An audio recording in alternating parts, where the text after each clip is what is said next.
out your chakras. Fornication is a sin. We can fuck our neighbor regardless of our father or the... I bought the car back when I was 21. It was completely NA.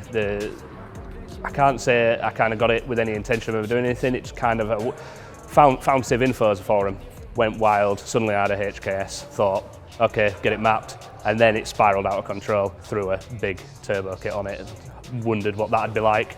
Never been in one before, thought, well, we'll take the plunge, and here we are 4 years later.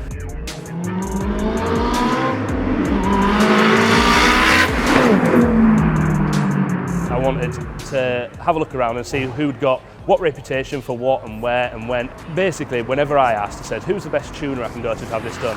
TDi was always the answer that seemed to come out at least several times more than anywhere else. The entire company is run in a sense that kind of, they just get as hyped as you are for your car. It's the same when it came to choosing my LSD.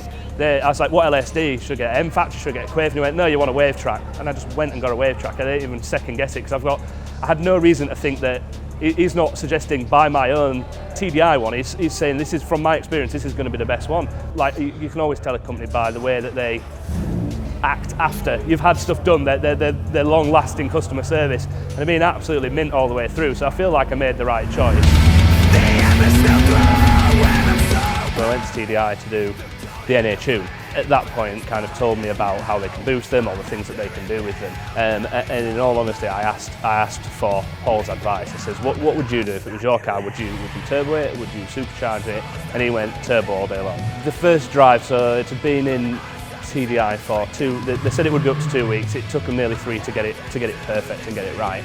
I had a smile from ear to ear, and my girlfriend at the time was just as white as a sheet, and she literally sat me down and made me promise to be careful with the car after it, and that's kind of stayed with me since. But it was wet, so it's kind of hard to gauge, but on the drive home it was just on power, off power, on power, off power, all the way back to York.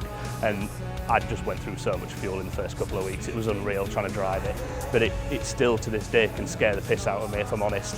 It picks up so ferociously, especially now since the ECU tech's gone on it. It's got the traction control and things, and it just sits you back and it rips your head off. You don't expect it, even after having it for 2 years, you just still don't expect it to pick up as well as it can. Most people say that putting a lot of power, 400 horsepower like that this has got through front wheels, the internet will tell you that you're never going to get that power, you're never going to use that power, it'll be an absolute waste of time. If you've got sticky tyres, a good setup, a good diff, you can get it down. I just think it's this myth that people believe that we're still in the 80s with Vauxhall Novas. The proof's in the pudding. People get in my car and they don't understand how it's putting it down as well as it is. With the ECU tech, foot flat to the floor, and you can just let it do its thing, and it just pulls through, all the way through. And yeah, you can feel the power coming in and out as it's trying to find the grip, but eventually it grabs it and it'll just go like nothing else. And it's so linear, and it sounds insane.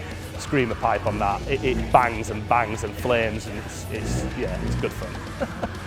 It's everything to me at this point, so love the car. Wouldn't change it for the world.